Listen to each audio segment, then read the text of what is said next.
Forma-se agora a Rede Desperta ICL com Leandro Demori.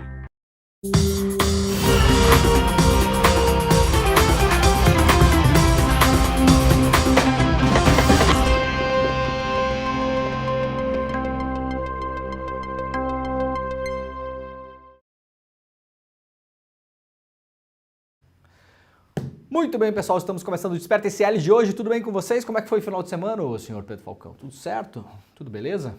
Mais ou menos? Ótimo. Trabalhou bastante. Trabalhou bastante? Gostou que o Flamengo perdeu o jogo lá, o Pedro Falcão pro São Paulo? Só o Grêmio não ganha do Flamengo, Pedro Falcão. Pô, na real eu fico triste. Só o Grêmio não ganha do Flamengo. O Flamengo perdeu o jogo em casa, né? Eu tava tentando assistir lá, mas acabei pegando no sono, não vi o gol. Tô na paz. Já tá na paz, é. São Paulo 1-0, né? Quando é que é o próximo jogo? Final de semana que vem já? Já é? Final da Copa do Brasil? Não sei, né? É bem mediano esse técnico do Flamengo, né? Pelo amor de Deus, Flamengo. Com esse time todo aí, né? Não sei quantos bilhões que investiram em jogadores, gente. É time que não anda, né? O Grêmio tudo bem, né? Não vai, né? Mas o Flamengo é difícil, né? Também faturar 26 milhões numa partida só. Foi. Cobrando R$400. É verdade, muita gente falou, fácil, né? Aliás, o Pedro Certezas, que é um jornalista influencer, falou ontem, né? Preço médio do ingresso, R$400 para ver a final da Copa do Brasil. Acabou, não tem mais povo, né, no futebol. Acabou o povo, né? Eu sou da época, o Pedro Falcão não era nem nascido ainda, que tinha jogos que tinha ingresso a R$1.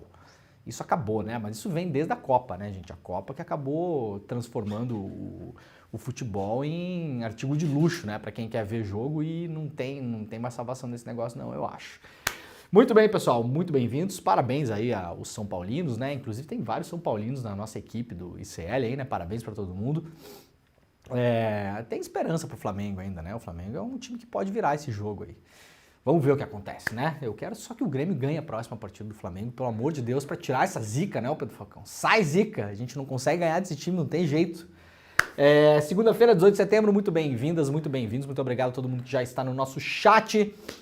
Você sabe, né? Aquela coisa toda, quem tiver um tempinho aí, por favor, deixa o like e principalmente inscreva-se no nosso canal e, sobretudo, se puder, agora ou depois, pegue o nosso link e mande para todo mundo que você conhece para a gente aumentar a nossa voz e o nosso impacto por aqui. O ICL vai ao vivo neste mesmo link até às 11h30 da manhã. Para quem não sabe, está chegando agora, não conhece este programa, é o Desperta ICL. Todas as manhãs, de segunda a sexta-feira, a gente vem aqui para ler notícia junto com vocês, entender um pouco o que está acontecendo no Brasil e no mundo e também fazer aquele contexto, porque vocês sabem, texto é importante, mas contexto muitas vezes é mais importante do que o texto. Bom dia para quem nos acompanha na Rádio Brasil Atual, também na TVT São Paulo e Grande São Paulo, essas duas emissoras São Paulo e Grande São Paulo. Portanto, sim, estamos na TV aberta em São Paulo e na Grande São Paulo e também no rádio, quem quiser nos acompanhar. Muita gente não tem banda suficiente, né? Não tem crédito suficiente para acompanhar um programa em vídeo no celular todos os dias. Então, se você estiver com um rádio próximo de você, se estiver no carro, por exemplo, ou até em casa, pode nos acompanhar pela Rádio Brasil Atual e também na Bahia, TV Quirimurê, para Salvador e Grande Salvador. Estamos ao vivo na TV aberta em São Paulo e na Bahia. Esta é a Rede Desperta, né, Pedrinho? Muito bem, 7h02 da manhã. A gente vai começar o programa hoje fazendo um lembrete importante. No final eu vou lembrar também a todo mundo. Nós teremos no dia 28 deste mês, portanto, na semana que vem, é isso? Hoje é 18, daqui a 10 dias, teremos uma palestra exclusiva ao vivo e de graça com a Monja Coen. O Eduardo Moreira vai lá liderar essa conversa com a Monja Coen. A gente vai falar sobre o que, Pedro Falcão? Sobre o que falaremos, né? A Monja Coen é uma grande divulgadora, né, de uma vertente do budismo, levou o budismo para as massas, principalmente na rede social, e a gente vai falar aí principalmente sobre as grandes angústias, né, do nosso tempo. É uma palestra de fato, não é uma aula, você não precisa anotar nada, é uma palestra para a gente entender um pouco como andam as ansiedades do mundo moderno, a gente sacar Por que é que essas coisas acontecem, né? O budismo traz várias explicações em relação a isso, né?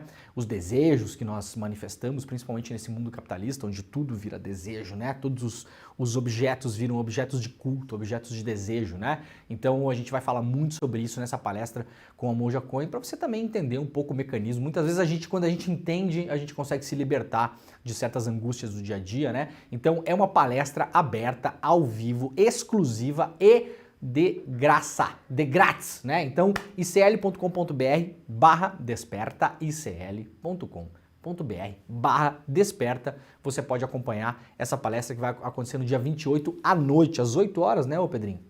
Isso. Às 8 horas da noite, dia 28, então faça uma gentileza. Primeiro, inscreva-se agora, imediatamente, para você garantir a sua vaga, né? icl.com.br/desperta, e também é um tipo de conteúdo que você pode mandar para geral, tá bom? Não é aquela coisa super focada que muitas vezes o ICL faz, né? Que é serviço público também, né? Para você lidar com as suas finanças, por exemplo, ou também palestras sobre filosofia, né? Sobre geopolítica, tem coisas que são de interesse um pouco mais restrito, mas essa de fato, por isso que a gente está chamando de palestra, né? Uma palestra aberta com a Monja Coen para a gente falar sobre espiritualidade num sentido mais amplo, né? Como também a espiritualidade pode nos ajudar a ser uma chavinha para decodificar algumas das nossas ansiedades do dia a dia e saber um pouco melhor como lidar com elas também. Então tá bom? Dia 28, às 8 horas da noite, no final do programa eu lembro todo mundo de novo, faça a sua inscrição, é grátis como várias vezes, a gente sempre faz, todo mês tem uma super aula aqui, tem um super programa, essa palestra também vai ser de graça no dia 28 às 8 horas da noite, icl.com.br/desperta, é só chegar por lá. Pessoal que está chegando no chat, muito obrigado a todo mundo que já chegou por aí. Vai dizendo de onde você está teclando, de onde você está assistindo este programa. Temos uma audiência internacional importante por conta da hora também, né? Muitas pessoas nos acompanham fora do Brasil, muita gente me aborda nos aeroportos da vida por aí também, manda mensagem dizendo, acompanho vocês de Portugal, da Espanha, dos Estados Unidos, e tem gente que acompanha da Ásia também, né? Então, vai dizendo de onde você está nos acompanhando, vai dando bom dia para o nosso chat e vai levando aquela conversa maravilhosa que temos no nosso chat, civilizadíssima, né? O nosso chat, aliás, o chat do ICL é um dos chats mais civilizados da internet brasileira, né? Raramente tem alguém aí às 7h06 da manhã enchendo o saco dos outros, né? Se tiver também, a gente vai lá e bloqueia a pessoa, né, Pedro Falcão? A gente faz isso também? Faz, né? Porque este programa é uma democracia, Pedro Falcão. Quem manda é quem? O Demore, entendeu? Então, essa é a democracia que nós temos. Pedro Falcão tá todo de branco hoje. Tá muito bem, Pedro Falcão. Gente, vamos lá com as principais notícias do dia. Ó, para quem mora no Brasil, preocupem-se bastante, né? A Metsu Meteorologia está anunciando que o Brasil terá uma onda de calor excepcional com máximas entre 40 e 45 graus. Claro que são lugares muito específicos, mas são máximas aterrorizantes. Aliás, hoje no sul do Brasil, final de semana fez um calor enorme e para quem acompanhou o programa aqui na sexta-feira, eu até falei, né? Sexta-feira tava o quê? 5 graus, sei lá, de manhã cedo. Já tá uns 5 graus. Aí a gente saiu de 5 para 30 e alguma coisa. Ontem tava um dia de verão absurdo, né? E todas as regiões do país serão atingidas com marcas históricas, segundo a Metsu. O calor será tão extremo que será perigoso e envolverá riscos à saúde e à vida. Para quem está vendo o programa aí pela televisão e pela internet, está aqui o mapa da Metsu, parece um Brasil em chamas de fato, né? Essa aqui é a imensa onda de calor. A gente vai ter um calor um pouco menos importante no sul do Brasil, mas para cima a coisa ficou feia de fato. E isso vai trazer algumas consequências, né? O Diário do Centro do Mundo também está dando destaque para isso hoje aqui, né? Isso aqui é um outro mapa que o Diário do Centro do Mundo publicou hoje, com uma outra fonte também para a gente confirmar que essa onda de calor está chegando de fato, né? Uma massa de ar extremamente quente vai cobrir o Brasil nos próximos dias. Já faz muito calor neste começo de semana no centro-oeste e no sudeste, mas na segunda metade da semana a massa de ar se reforça ainda mais com temperaturas atipicamente elevadas, lembrando que estamos no inverno, né? O inverno acaba, aliás, daqui a 3 dias, né? E nem tivemos inverno praticamente, né? Não teve inverno praticamente, teve o quê? Umas 2 semanas de frio, e aí teve alguns dias de frio mais ou menos intenso, mas eu não lembro de ter frio esse ano, de ter frio de abaixo de 0, né? Foi muito raro, né? Teve frio... Assim de moto hoje, né? O Pedro Falcão tá assim, verão, né? Veranítio. Tá todo de branco, até o tênisinho tá branco, Pedro Falcão. Tá Ah, tá bonito. Trata-se de uma situação de elevado perigo para a severidade do calor esperado, que demandará a atenção das autoridades. Serão vários estados em que o calor será muito intenso e extremo. A massa de ar quente vai afetar com força as marcas perto ou acima de 40 graus, principalmente no Paraná, Mato Grosso do Sul, São Paulo, Mato Grosso, Rio de Janeiro, Minas Gerais, Goiás, Distrito Federal, Rondônia, Amazonas, Pará, Tocantins, Bahia, Piauí e Maranhão. Esses devem ser os estados mais atingidos por essa massa de ar quente que chega no Brasil já no começo dessa semana. O pior calor deve ocorrer em Mato Grosso e Mato Grosso do Sul, com as marcas acima de 40 graus. A região centro-oeste, portanto, vai estar junto ao centro dessa cúpula de calor, né?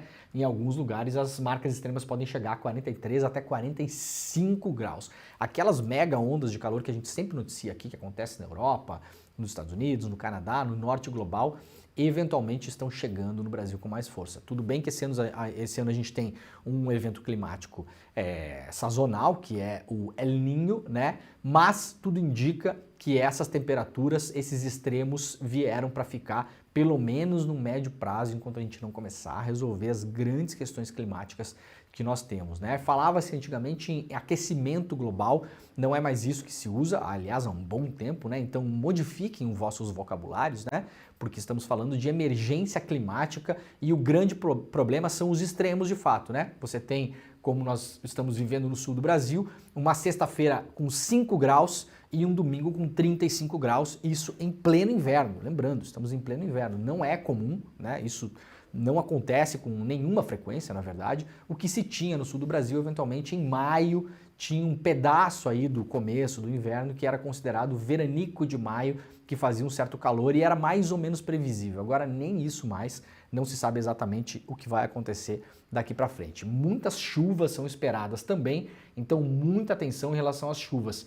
Isso aqui são duas imagens de satélite, para vocês terem uma ideia do que aconteceu com as chuvas no Rio Grande do Sul na semana retrasada. São duas imagens de satélites que foram divulgadas também pela Metsul, né, que pegou lá as imagens de satélite. Essa imagem aqui é o mapa do Rio Grande do Sul, para quem não está identificando aí, né? O mapa do Rio Grande do Sul está aqui, né? Aqui está o mapa do Rio Grande do Sul. Vamos até levantar para fazer aqui, ó. Aqui o mapa do Rio Grande do Sul, tá? Aqui está o estado, ó. Um pedaço do estado, né? Aqui está o estado. Aqui é o Uruguai, né, gente? Aqui está o Uruguai, para a gente identificar muito bem. Isso aqui é o mapa antes das chuvas que aconteceram no Rio Grande do Sul. Vocês vão ver que aqui no meio já dá para perceber, né, os vários rios que cruzam o estado e vão desembocar vários deles aqui no Guaíba. Aqui está o Guaíba, e depois Lagoa dos Patos e vai para o mar, né? Isso aqui, digamos, é um dia normal, né?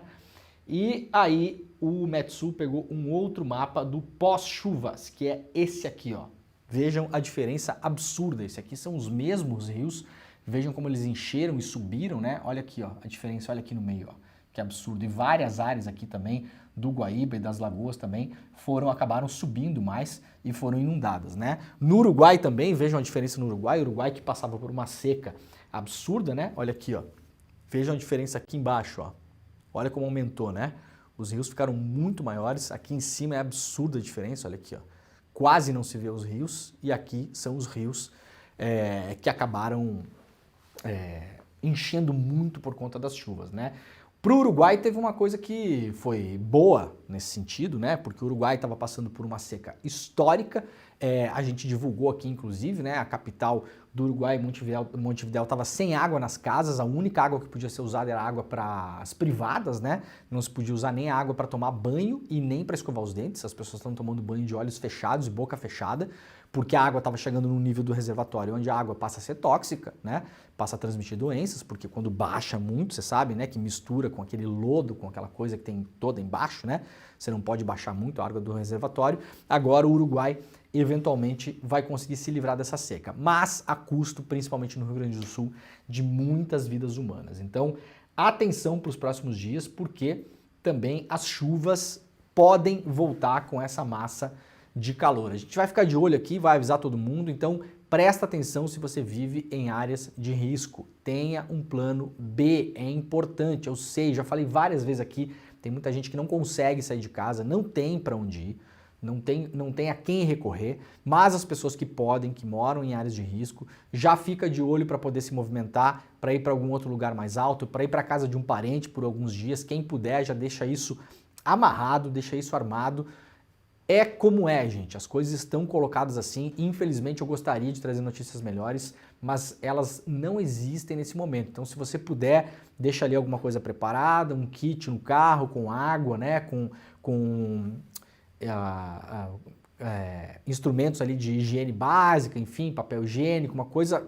infelizmente a gente vai ter que começar a pensar nisso, de fato, né? Como regiões onde há furacões e terremotos, que as pessoas minimamente se preparam para quando acontece, a gente nunca sabe quando vai acontecer, então quando acontecer, para estarem preparados. E já falei também outras vezes aqui, quem mora em áreas rurais, né, também cuidar dos animais, né? A gente viu muitos animais sofrendo nessa última cheia que teve no Rio Grande do Sul, ovelhas, porcos, então se você puder também cuidar dos seus animais, eventualmente colocar eles mais amparados em lugares mais seguros ou mais altos, se for possível, porque se acontecer, pelo menos você consegue salvar alguma coisa aí. A gente vai ficar de olho, vou ficar de olho nas temperaturas, na previsão do tempo, a gente vai trazer toda manhã para vocês aqui no Desperta, para as pessoas poderem minimamente se planejar enquanto o poder público não se mexe. Aliás, na semana passada eu mostrei a diferença aqui da rápida ação que houve na Itália no terremoto de 2009, na cidade de L'Aquila, onde eu estive, inclusive, fiquei uma semana na região do terremoto, fazendo cobertura jornalística na época, né?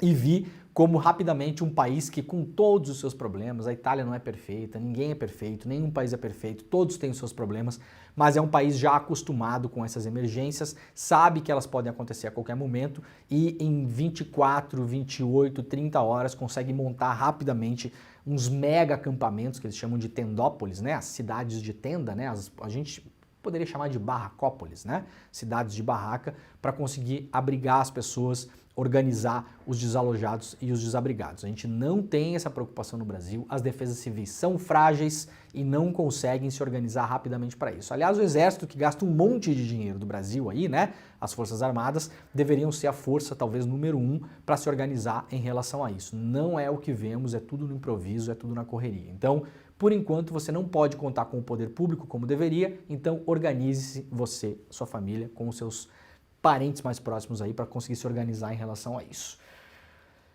Muito bem, gente, ó, informação importante para quem recebe Bolsa Família. O pagamento do Bolsa Família é antecipado em municípios atingidos pelas chuvas no Rio Grande do Sul.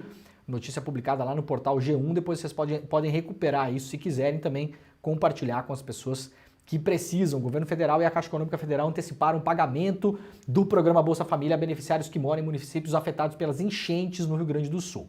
Com a medida que abrange 97 municípios que tiveram estado de calamidade pública, reconhecido pelo governo federal, as famílias poderão ter acesso a valores a partir de hoje, segunda-feira, independentemente do número de identificação social.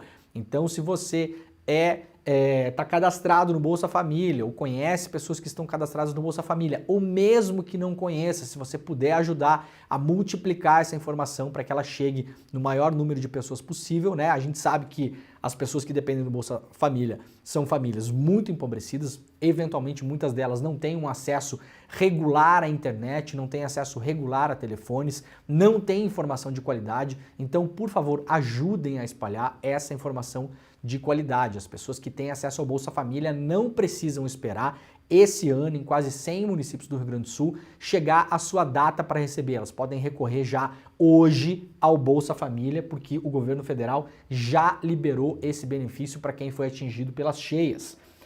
O calendário de pagamentos do programa começa nessa segunda-feira, mas os números finais do NIS escalonam o acesso aos valores por parte de beneficiários, o que não acontecerá com a decisão para os municípios afetados. Né? Então, por exemplo, se a pessoa tinha direito a receber o Bolsa Família daqui a 3 dias, 4 dias, 5, 10, 15 dias, esses valores já estarão liberados agora. Então, de novo, ajudem a espalhar essa informação para que as pessoas tenham acesso rápido a esse dinheiro, consigam começar a reconstruir a sua vida e se preparar também, infelizmente, para o que virá, porque as notícias não são boas, né? Segundo o Ministério do Desenvolvimento de Assistência Social, 155 mil famílias serão beneficiadas com a decisão, né, que é basicamente 25% dos lares contemplados pelo programa no estado. No Rio Grande do Sul, são 612 mil famílias que tiveram acesso ao programa em agosto. A Caixa, por sua vez, também afirma que famílias que recebem o benefício pelo Caixa Tem em conta poupança social digital poderão movimentar os valores pelo aplicativo e não precisam se deslocar até uma agência. Então, se você conhece pessoas ou acessa o seu Bolsa Família pelo aplicativo da Caixa, pode movimentar também pelo aplicativo, não precisa sair de casa para ir até a agência, enfrentar fila e aquela coisa toda.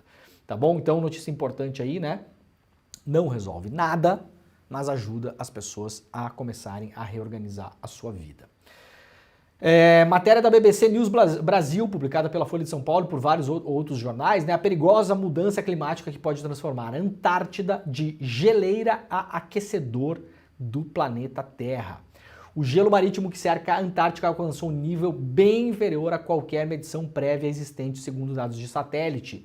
Isso está causando alarme em cientistas que viam a região como resistente ao aquecimento global, emergência climática, na verdade, né?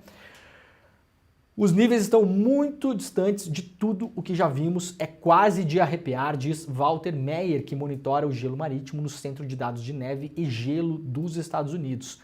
A instabilidade na Antártida pode ter amplas consequências, segundo especialistas no ecossistema polar.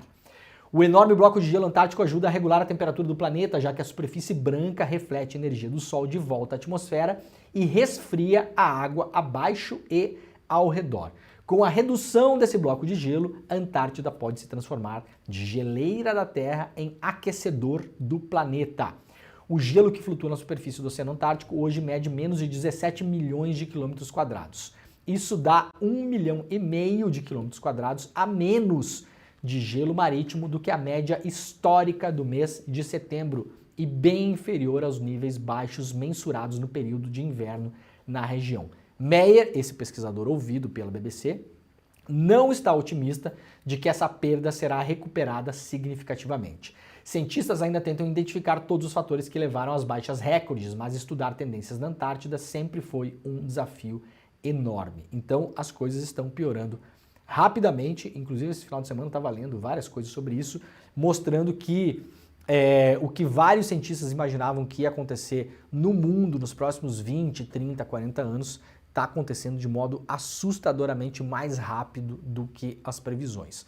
Torcemos para que esse ano seja um ano atípico na América do Sul, por causa do fenômeno El Niño. As coisas podem voltar a se reorganizar a partir do ano que vem, mas, de novo, não há muita expectativa de que a gente tenha um clima como tínhamos 20 anos atrás, minimamente previsível. Então temos, como famílias, como indivíduos, sim, que começar, principalmente para quem mora em regiões que podem ser afetadas, a nos preocupar com isso no nível nuclear, familiar e individual também, né? Enquanto o poder público não se organiza para fornecer para a população aquilo que seja necessário, tá bom? Então, olho nisso, é cada vez mais importante a gente se informar em relação ao tempo, né? Que é coisa que muita gente não fazia. Gente, uma notícia preocupante que foi dada hoje lá pelo Globo sobre a Covid. Jovens de 12 a 17 anos são os que menos aderiram à vacina bivalente, revela o Ministério da Saúde.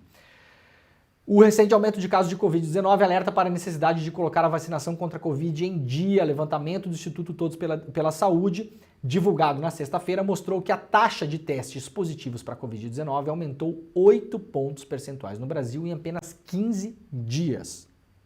Nas últimas 2 semanas, portanto. De acordo com o relatório, a positividade para a infecção pelo novo coronavírus atingiu mais de 22% na primeira semana de setembro. Ou seja, a cada 10 pessoas que têm feito teste nas últimas semanas, 2 estão com Covid, né? Aumentou muito o índice. Dados da Fiocruz divulgados na última quinta-feira apontam para o crescimento de casos da síndrome respiratória aguda grave associados à Covid em alguns estados do Sudeste e do Centro-Oeste. Acredita-se que o aumento esteja associado a Eris, uma subvariante da Omicron. Por outro lado, dados do Ministério da Saúde compilados a pedido do Globo mostram que até a última quarta-feira, apenas 21% da população tomou a vacina bivalente. Portanto, a cada 10 pessoas, só 2 tomaram. Gente, essa vacina é de graça. Bora lá, gente. Parece que passou a onda, né? A gente entra um pouco em negação em relação a isso também, né? Passou a grande onda da Covid, ela não é mais tão mortal quanto ela era antes, e as pessoas, a gente parou de usar máscara, graças a Deus, né?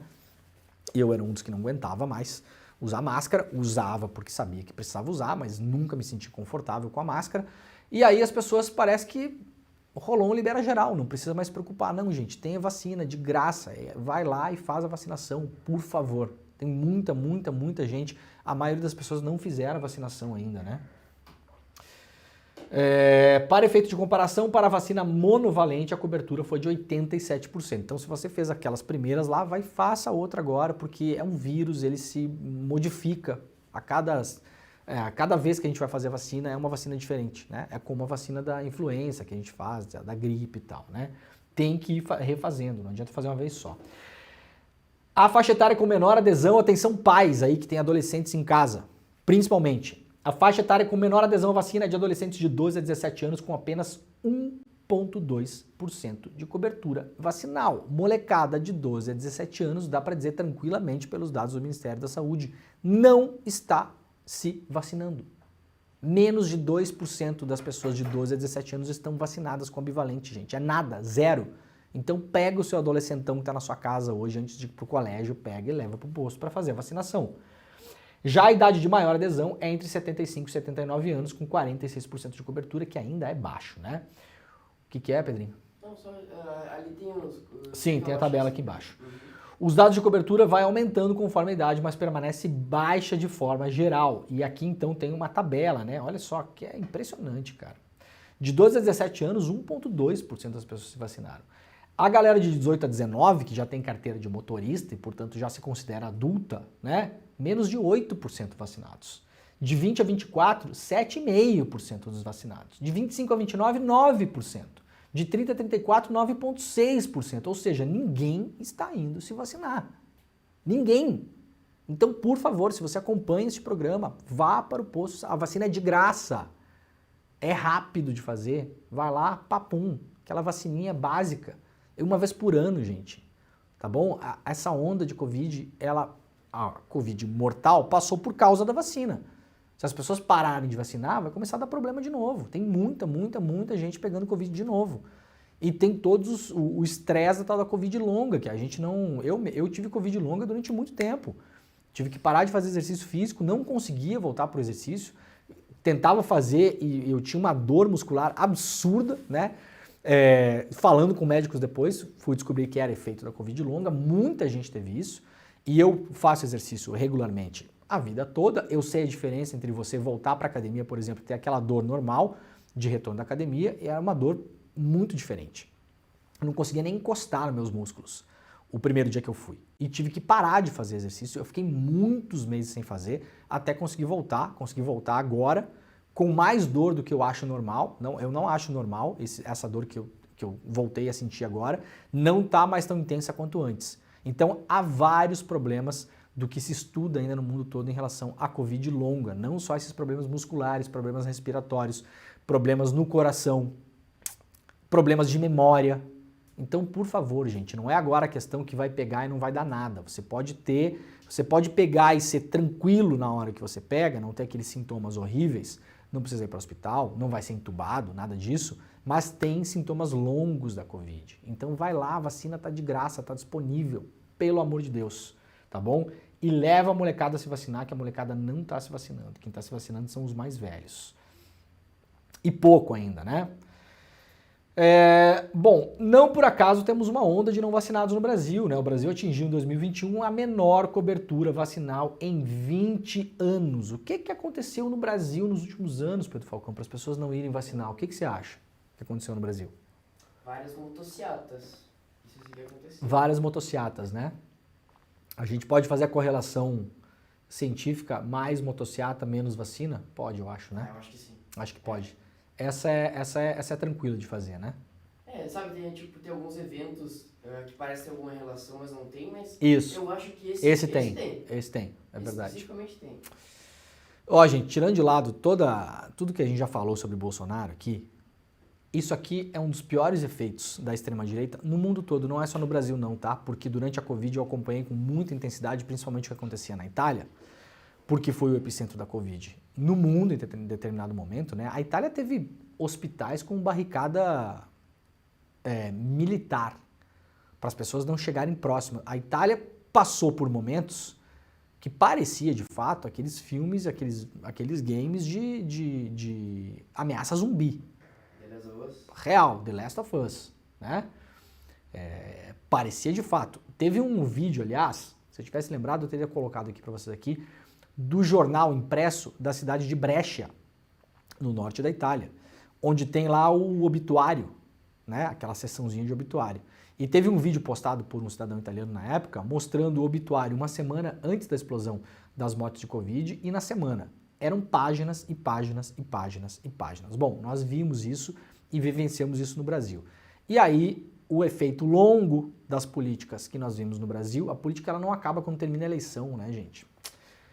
Isso é o pior, né? A gente falou agora de emergência climática, falando de vacinação, é a mesma coisa. A gente não vai resolver a emergência climática com eleição, né? É claro que a eleição é um primeiro passo, você colocar na cadeira alguém que não seja um completo negacionista maluco. Isso é um primeiro passo. Como a Argentina está a ponto de fazer agora, colocar um negacionista maluco lá. Agora, não se resolve do dia para a noite com a eleição. Isso aqui também não se resolve do dia para a noite com a eleição. Muitas pessoas foram contaminadas pelo vírus da desinformação no Brasil nos últimos anos e pararam de se vacinar. Eu conheço gente inteligente, estudada, consciente, né? Não é maluco, não. Gente consciente, gente legal, gente bacana, que não foi vacinar. Porque o chip, porque a vacina, porque o genética, porque o gene, porque não sei o quê, não foi. Não foi, simplesmente não foi se vacinar. E isso é um problema de longo prazo, né? Isso é um problema de saúde pública de fato, né? Notícia aqui da Agência Brasil, após analisar os dados de vacinação no Brasil, o Observatório de Atenção Primária à Saúde da Associação Civil, uma associação civil sem fins lucrativos, concluiu que o país atingiu em 2021 a menor cobertura em um período de 20 anos. A média nacional ficou em 52,1%. Para a entidade, o percentual assusta, pois o país sempre foi referência mundial em cobertura vacinal, graças ao Programa Nacional de Imunização. A entidade, essa Humane, tem sede no Brasil e apoia projetos sociais que contribuem para melhor eficiência da qualidade de vida dos brasileiros em relação à saúde, né? De acordo com o Observatório, de 2001 a 2015, a média nacional de cobertura vacinal sempre se manteve acima dos 70%. Mas em 2016, não sei o que aconteceu em 2016 também, não lembro o que aconteceu. Vocês lembram o que aconteceu em 2016? Um negócio que começou com e terminou com impeachment também, né? Começou ali a destruição de tudo que a gente via como ideia de política pública, de bem comum, aquela coisa toda, né? Era o paraíso antes disso? Não, ninguém está falando isso. Eu estou falando de prioritariamente ter governo que olha para essas coisas, né? Olha para a coletividade e pensa, vamos organizar as pessoas para tomar a vacina. Só isso, tá? Não tem nada de revolucionário nisso, não tem nada, sabe? No fim não era mais do que obrigação do governo. O que os outros governos fizeram foi a desobrigação, na verdade, né? Vejam a diferença entre uma coisa e outra, né? Já em 16 diminuiu para 59,9% e vem caindo desde 2019, atingindo 52% em 2021. De novo, de 2001 a 2015, 70% dos brasileiros estavam devidamente vacinados. No ano passado, 52%. Caiu de modo absurdo e isso é ruim para todo mundo. É aquela coisa que eu sempre falo. Se você não sabe nadar e olha para o rio e quer se atirar no rio, olha, muita gente vai falar, não faça isso. Mas no limite, problema seu, tá bom? No limite, problema seu. Agora, não se vacinar e não tomar medidas que afetam a coletividade, problema nosso. Tem uma diferença muito grande entre uma coisa e outra, tá bom? Então, se você quiser ser imprudente em relação à sua vida, em relação a coisas que afetam só a sua vida e a sua existência, eu lamento muito. Se estiver precisando de um conselho, pode inclusive ver a palestra da Monja Coen, que vai acontecer no dia 28, às 8 horas, gratuito aqui no ICL, né? Para você aprender um pouco mais o que é a vida em coletividade. Agora, se tomar decisões individuais que afetam a todos, problema nosso. E aí a gente vai falar e vai reclamar e vai mesmo, né? Os estados com cobertura vacinal menor que a média nacional chegam a 59,25%, sendo Roraima o estado com menor abrangência 30% da população de Roraima está vacinada. Tocantins registra a maior, 61,9%. Na região norte, 4 dos 7 estados detêm a cobertura na faixa dos 30%. Então, de novo, vacine-se. Tá rolando uma greve enorme nos Estados Unidos, para quem não sabe, né? Greve das montadoras, os operários das montadoras. Aliás, semana passada o New York Times tinha uma manchete bastante curiosa, né? Que revela muita coisa, né? A manchete do New York Times era assim: greve, né? Greve em massa nos Estados Unidos, é uma das maiores greves da história dos Estados Unidos, das montadoras, dos trabalhadores das empresas que produzem automóveis. E aí o subtítulo do New York Times era: as empresas diante do impasse em relação à negociação da greve, empresas podem deslocar a produção para outros países.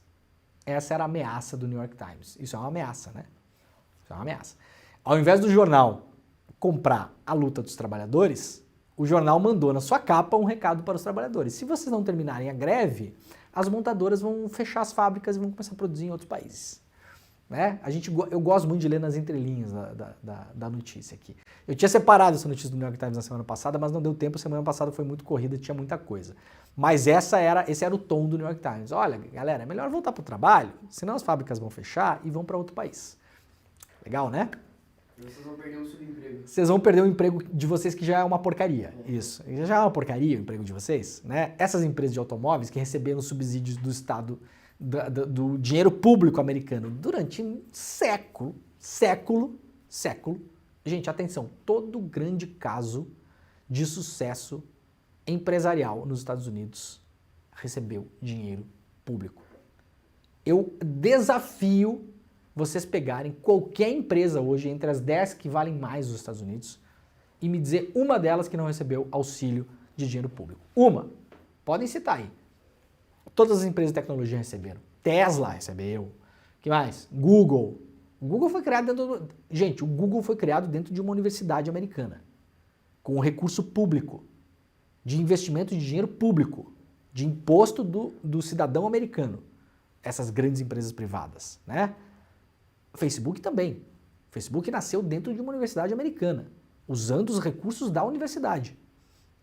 E aí, quando chega na hora H, na hora de pagar a conta, vai o New York Times lá fazer as vezes do patrão, né? Do dono. Não é mais patrão que fala, né? Hoje esses mega capitalistas, eles já estão em outro patamar, né? Patrão era o cara que, nem sei se fala patrão, mas nem fala mais patrão, né? O cara que mandava, que tinha lá, sei lá, 3 funcionários, 4 funcionários. Agora não tem mais isso não, né? Notícia lá da Bloomberg Linha: a Sindicata dos Estados Unidos recusa aumento salarial de 21% da Stellantis. Stellantis é a empresa que fez a fusão, né, da Fiat com a Jeep, Chrysler, né? Hoje em dia não é mais Fiat que fala, né? É Stellantis. Aumento inaceitável. Declaração de Shawn Fain, presidente do poderoso sindicato, né, dos trabalhadores das montadoras, indica que acordo para encerrar greve nas grandes montadoras dos Estados Unidos ainda está longe do fim. O presidente do United Auto Workers, né, o sindicato dos trabalhadores das empresas de automóveis nos Estados Unidos, afirmou que não ficou convencido por uma oferta de aumento salarial. Não ficou convencido é tradução ruim, né? Não ficou convencido. Por uma oferta de aumento salarial de 21% da Stellantis, enquanto a greve nas 3 principais montadoras de automóveis dos Estados Unidos entra em seu 3º dia completo. Definitivamente não é aceitável, disse ele no domingo no programa Face the Nation da CBS. Nós deixamos isso muito claro. Os comentários dos sindicalistas sinalizam que o sindicato e os executivos de Detroit ainda estão muito distantes de um acordo. O diretor de operações da Stellantis para a América do Norte disse no sábado que estava decepcionado por o sindicato ter rejeitado o que as montadoras consideram uma oferta convincente, que incluía uma solução para proteger empregos em uma fábrica da Jeep inativa em Illinois. O sindicato pede um aumento de 40% no valor pago por hora ao longo dos próximos 4 anos. Os trabalhadores das fábricas dos estados de Michigan, Ohio e Missouri pararam de trabalhar na sexta-feira em uma greve parcial que ameaça causar bilhões de dólares em perdas e se espalhar para mais fábricas. O sindicato e as empresas, que incluem também a Ford Motors e a General Motors, devem retomar as negociações hoje, portanto, nesta segunda-feira. Muito bem, o Lula está nos Estados Unidos, né? Aliás, eu não sei como é que o Lula aguenta essas viagens, né? O cara estava na Índia, depois foi para Cuba, agora está nos Estados Unidos, né? Aliás, a viagem para Cuba é bastante importante, reabriu relações ali, né? Tem uma série de coisas, o governo, aliás, anunciou que vai trabalhar junto com Cuba na produção de vacinas e medicamentos para várias doenças, para ficar de olho nos próximos anos, né? Cuba tem uma área muito desenvolvida nessa parte lá, né? Então a viagem para Cuba foi muito importante, né? Depois do Brasil passar anos e anos ignorando o país, né? Nenhum país deve ignorar o outro, né? O país conversa com outros países, né? Lula e Biden se unem por sindicatos e trabalhadores de aplicativos após tensão entre Brasil e Estados Unidos. Matéria lá da BBC Brasil. Na próxima quarta-feira, portanto, daqui a 2 dias, em Nova York, os presidentes do Brasil e dos Estados Unidos vão lançar um documento batizado de Coalizão Global pelo Trabalho, no qual defenderão liberdade sindical, garantias aos trabalhadores por aplicativo, entre outras medidas.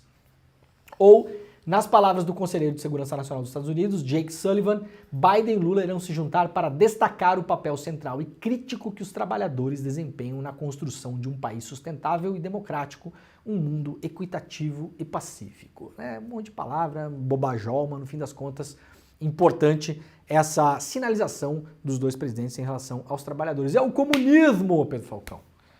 O Biden é comunista. Sempre disseram, né, Pedro Falcão? Queria que fosse. Queria que fosse? Não vai acontecer não, Pedro Falcão. Nos United States não vai rolar não, meu filho. Embora o teor do texto ainda não esteja finalizado e tampouco seja público, ao menos 4 pessoas envolvidas em sua elaboração, tanto do lado americano quanto do brasileiro, disseram à BBC News Brasil que os detalhes do acordo importam menos diante do que representa a própria existência da iniciativa, portanto seria mais simbólico do que de fato prático, né? Depois de uma série de solavancos, o lançamento representa um certo resgate da relação entre os dois líderes. A sacada não está em algo escrito no documento, está no fato de que Brasil e Estados Unidos estão liderando isso juntos, que Lula e Biden construíram algo novo em conjunto, disse a BBC News Brasil, um dos auxiliares de Lula, com envolvimento direto no assunto. Essa é realmente uma agenda positiva em que os líderes estão trabalhando juntos, depois de muito ouvirmos falar de fricções e dificuldades na relação entre eles, nota Alexander Mann, diretor de política internacional do Centro de Pesquisa Econômica e Política em Washington, que recentemente acompanhou uma delegação de congressistas americanos, entre eles a estrela da esquerda democrata americana, né, a Alessandra Ocasio-Cortez, a Brasília, para debater com autoridades brasileiras. O entusiasmo de Lula ficou evidente após uma conversa telefônica entre ele e Biden, em meados de agosto, conversa telefônica por telefone, né, dá para cortar esse por telefone segundo aqui. Ai, como eu sou chato, né, o Pedro Falcão, mas tá repetido ali. Na qual ambos alinhavaram detalhes da ideia. É a primeira vez que trato com um presidente interessado nos trabalhadores, disse Lula na ocasião.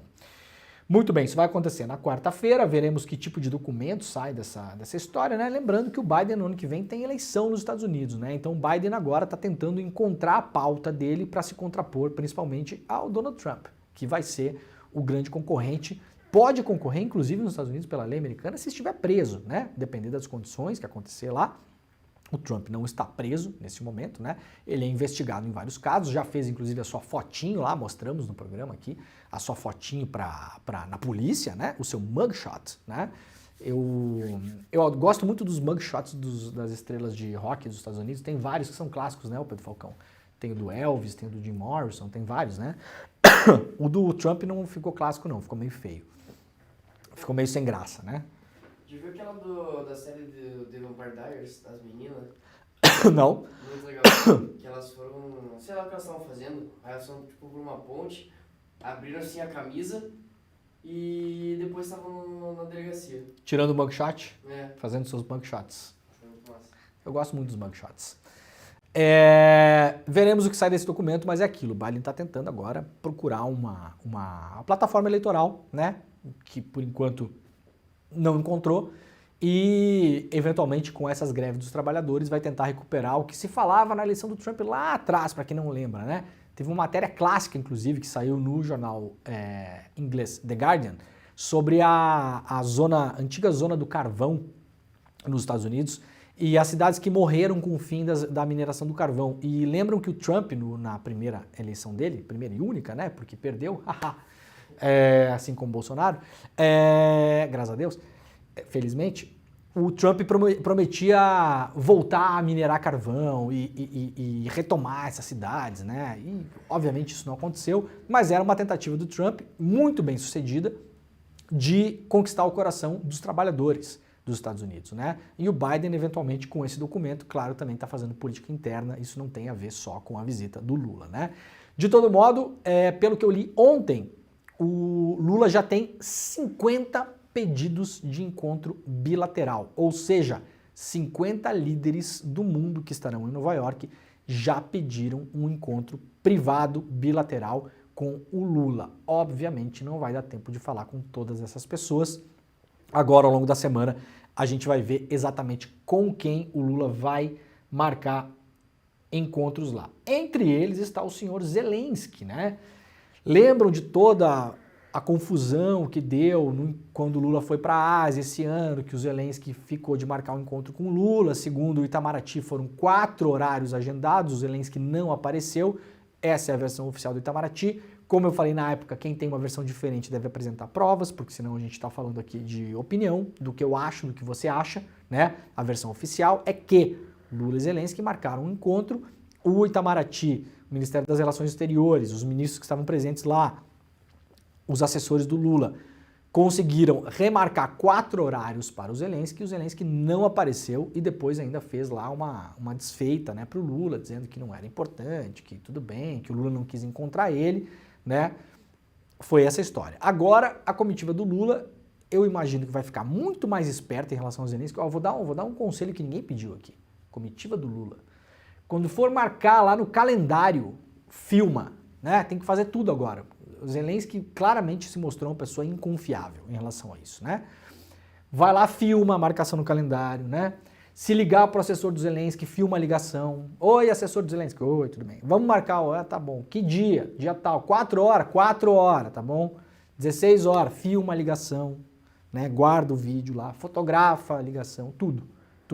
Porque a sensação que eu tenho é que isso aqui pode dar chabu de novo, né?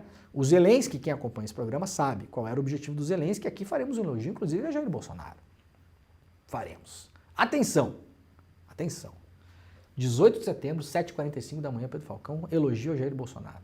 Zelensky queria o quê do Brasil?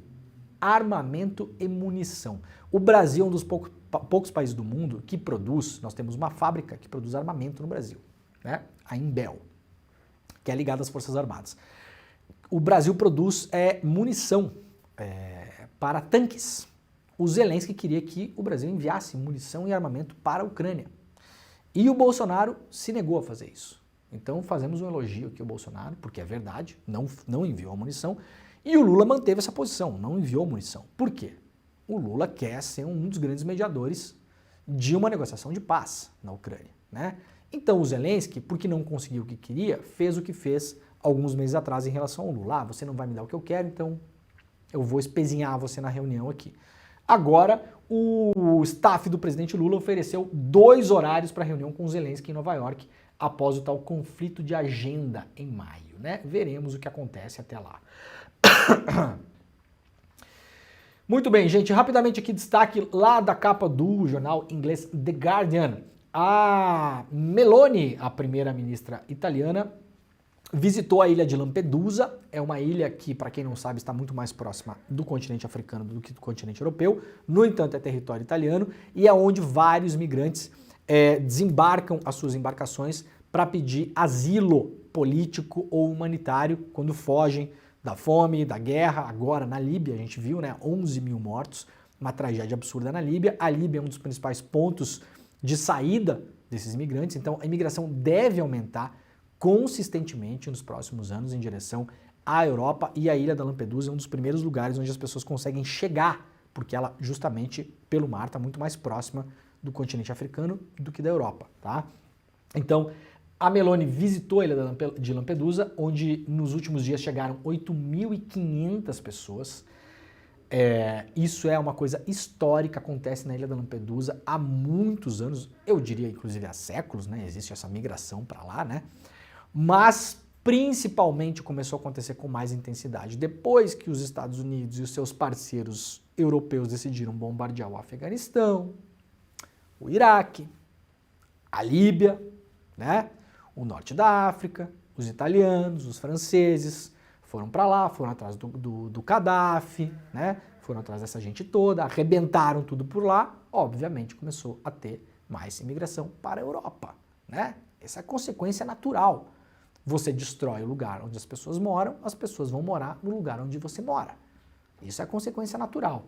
Então, a primeira-ministra foi visitar lá, junto com a Ursula von der Leyen, né, presidente da Comissão Europeia, para tentar entender o que será feito em relação a essas políticas migratórias. Não há muita saída no curto prazo, na verdade, né? A Michela Meloni também está enfrentando um problema doméstico, né? Porque o Matteo Salvini, que é um representante da extrema-direita italiana, se reuniu nesse final de semana com a Marine Le Pen, que é uma representante da extrema-direita francesa, e estão montando agora um bloco mais consolidado de extrema-direita para vencer as eleições europeias que são as próximas a acontecer no continente, né? Então a Meloni, que foi formada na direita neofascista, era de um movimento neofascista, foi ministra da Juventude do Berlusconi e agora é primeira-ministra da Itália, vai enfrentar também outro concorrente da própria extrema-direita. Então a Itália, no médio prazo, está bem arranjada, né, a Itália? Muito bem, ó, gente, vamos pular aqui para a gente falar sobre o senhor Braga Neto. Matéria exclusiva publicada pelo UOL, lá pelos repórteres Eduardo Militão, Igor Melo e Rubem Berta. Entenda a manobra de Braga Neto que irrigou o Centrão com R$1 bilhão do Ministério da Defesa. Braga Neto, hein, escapou da CPI da Covid, escapou da CPI do golpe, né? Concorreu ao vice de Bolsonaro, fez várias falinhas no cercadinho lá, dizendo, não, vocês esperem, tenham paciência, não desistam, alguma coisa vai acontecer, né? E aí tivemos o 8 de janeiro, né, Braga Neto? O que será que o senhor queria falar quando o senhor disse que alguma coisa ia acontecer? Agora, Braga Neto finalmente está na mira das investigações. Braga Neto, que aliás, até semana passada, eu não sei se ainda tem a intenção, né? Mas até semana passada a intenção do Braga Neto era concorrer à Prefeitura do Rio de Janeiro. Então temos aqui um movimento que interfere diretamente na política eleitoral partidária. Braço direito do ex-presidente Jair Bolsonaro, o general Braga Neto, Walter Braga Neto, articulou, à época que comandava o Ministério da Defesa, um mecanismo que driblou decisões do Supremo Tribunal Federal que barraram o orçamento secreto e fez isso para continuar a distribuir verbas a aliados do Centrão. Quase bom, né, Pedro Falcão? O tal do desperta da tosse. Vai que vai, né? Mas tá melhorando. Passei quase o programa todo sem tossir hoje. O governo de Jair Bolsonaro usou ao menos R$1 bilhão do caixa do Ministério da Defesa nos anos de 2021 e 2022, por acaso, os anos que interessam para o ano eleitoral, né? Por acaso é isso e por acaso o Braga Neto estava concorrendo à vice-presidência. Para irrigar aliados do Congresso, os parlamentares beneficiados direcionaram as verbas a seus redutos eleitorais por meio do Calha Norte, programa que faz repasses para obras de infraestrutura no Norte, Nordeste e Centro-Oeste. A identidade, os partidos e o montante de recursos enviados aos municípios não são de conhecimento público, por isso se chama orçamento secreto. Mas o UOL apurou que 23 políticos do Centrão apadrinharam os repasses que foram feitos através de uma manobra do senhor Braga Neto no Ministério da Defesa para jogar R$1 bilhão na mão de parlamentares num ano eleitoral. Essa é a notícia. Os nomes deles aparecem em uma tabela do Ministério da Defesa, que o UOL obteve via Lei de Acesso à Informação. 5 de novembro de 2021, o mecanismo começou a ser forjado logo após a primeira proibição pelo STF do chamado orçamento secreto usado pelo governo Bolsonaro para distribuir recursos à base aliada.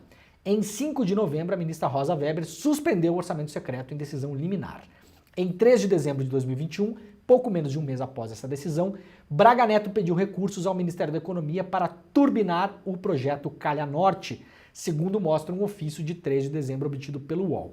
O então ministro Paulo Guedes concedeu 328 milhões de reais e o Congresso Nacional aprovou os recursos na forma da lei. Em 6 de dezembro de 21, 3 dias depois do pedido do general, Rosa Weber acabou liberando o orçamento secreto sob a condição de que o Congresso publicasse os nomes dos parlamentares padrinhos das emendas. Apesar de a principal forma de financiamento da base aliada pelo governo Bolsonaro ter sido liberada, o dinheiro pedido por Braga Neto também foi distribuído ao Centrão pelo Ministério da Defesa. Braga Neto deixou o comando da Defesa em março de 22 para se candidatar a vice-presidente da República na chapa do Bolsonaro. Em seu lugar ficou o também general Paulo Sérgio Nogueira. O mesmo mecanismo se repetiu mais uma vez, driblando o Supremo em dezembro de 2022. Após o STF barrar em definitivo o orçamento secreto em 19 de dezembro, o Ministério da Economia injetou 10 dias depois outros 703 milhões de reais no Calha Norte. Os recursos também foram distribuídos ao Centrão. Rapidamente para lembrar, orçamento secreto, você vai no Ministério, conversa com o ministro ou com quem o ministro mandar e fala o seguinte, olha só, esses deputados e senadores aqui que vão dizer onde vai a verba do seu ministério. Então não é um dinheiro do Congresso, é um dinheiro do ministério que é usado pelos parlamentares para suas bases, para fazer campanha eleitoral sem um direcionamento técnico, sem saber exatamente se naquela cidade precisa de uma escola ou de um posto de saúde. O cara vai lá e faz o que ele quiser com o dinheiro. É um novo escândalo em cima do Braga Neto. Finalmente alguém está olhando para o senhor Walter Braga Neto, intocável até 6 meses atrás, né? O senhor Braga Neto. Veremos o que acontece a partir dessas denúncias do UOL. Gente, olha só. Falei no começo do programa, vamos repetir aqui para ninguém esquecer e faça a sua inscrição agora. icl.com.br/desperta, dia 28, portanto na semana que vem, às 8 horas da noite, uma super palestra com a Monja Cohen. Vai ser às 8 horas da noite, é exclusivo do ICL, não é vídeo que a gente pega por aí, não é entrevista que a Monja Cohen já deu, não, a Monja Cohen vai lá, ela para, né, para o seu dia, para os seus vários dias, organiza uma palestra para o ICL, focada nas grandes questões do nosso tempo, que tem a ver com a nossa ansiedade, com as nossas angústias, com os nossos desejos, né? Por que a gente está tão acelerado, por que a gente está tão ansioso, o que é que desencadeia os quadros de depressão que a gente vê por aí, né? Para a gente sacar também o mecanismo, pegar uma chavezinha de leitura em relação à vida e lá usar essa chavezinha, abrir umas portinhas da nossa mente e entender para a gente se proteger também. É importante a gente entender como as coisas funcionam para você se proteger em relação a elas. Então, é de graça, é ao vivo, é exclusivo. A única coisa que vocês precisam fazer é a inscrição. icl.com.br/desperta, está aí o link para todo mundo se organizar. Dia 28, às 8 horas da noite, ao vivo, super palestra com a Monja Cohen. É uma palestra aberta, tá, gente? Não é uma palestra para especialista em budismo, nada disso. É uma palestra aberta para a população, para a galera em geral. Então manda lá para sua tiazinha, para seu tiozinho, para a vovó, faz a inscrição e assiste. Você vai assistir sozinho, dessa vez vai lá, faz a inscrição, né? E assiste na sala de casa, com o pai, com a mãe, com a galera toda. Faz o programa mesmo, né? Faz o programa no dia 28 às 8 horas. Senta na sala, coloca na televisão. É aberto para todo mundo, de compreensão geral, para todo mundo sacar os tempos, os momentos em que a gente vive atualmente e as grandes angústias da nossa era, né? Tá bom? Estamos encerrando a nossa rede. Muito obrigado, pessoal da TVT, pessoal da Rádio Brasil Atual e também pessoal da TV Quirimurê. Voltaremos amanhã. Tchau pra vocês. Gente, o programa está acabando. Muito obrigado a todo mundo que esteve com a gente hoje aí. Muito obrigado, Pedro Falcão. Tá com calor, Pedro Falcão? Tirou o tênis? Na verdade sim, né, mano? Não era pra tu contar pro público, né, mas... Tirou sim, o tênis, tirei, Pedro Falcão? tô com calor. Tá calor mesmo, eu também tô com calor. Pra terminar o programa eu vou tirar essa camisa jeans aqui. Tira tudo, amor, tira tudo. Vamos fazer isso. No dia que o Bolsonaro for preso, a gente faz aqui um... né, Pedro Falcão? Se o Bolsonaro for preso, a gente vai o quê? Vai ficar pelado no programa, é isso? Não pode. Se ficar pelado aqui vai dar problema. Sessão da meia-noite. O programa cai. A gente faz um programa meia-noite, meia-noite e 1, a gente faz nude aqui, geral, né? Gente, muito obrigado quem esteve hoje no programa. Nós voltaremos amanhã, às 7 horas da manhã, ao vivo. Este foi o Desperta ICL. Agora começa o ICL Notícias, primeira edição, neste mesmo link. Lembrando, não se mova, não mexe no mouse, não clique em nada, só respira. Que o ICL vai ao vivo com vocês até às 11h30 da manhã, com uma super programação, como sempre. Boa semana, cuidem-se, amanhã estaremos de volta. Um beijo e tchau para todo mundo.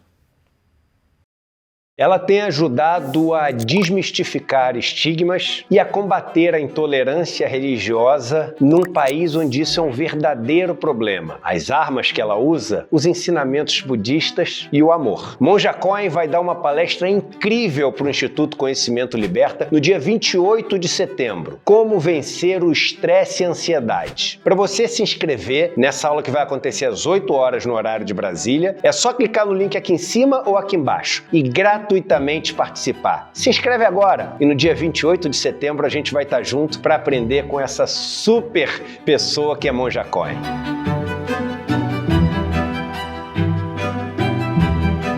Pessoal, eu gostaria de convidá-los para assistir o curso Sociologia para Compreender o Brasil, onde eu faço uma análise dos grandes pensadores brasileiros e dou a minha própria opinião a partir não só do estudo de vários autores e pensadores ocidentais, mas também a partir de pesquisas empíricas que eu fiz com todas as classes sociais brasileiras, né? Então, um material não só reflexivo, mas empírico também. E por conta disso, eu iria ficar muito contente se vocês assistissem. Eu acho que é muito importante para que a gente possa compreender o país de um modo democrático e alternativo à forma elitista como ele é compreendido até hoje. Eu conto com vocês lá. Um grande abraço a cada um de vocês.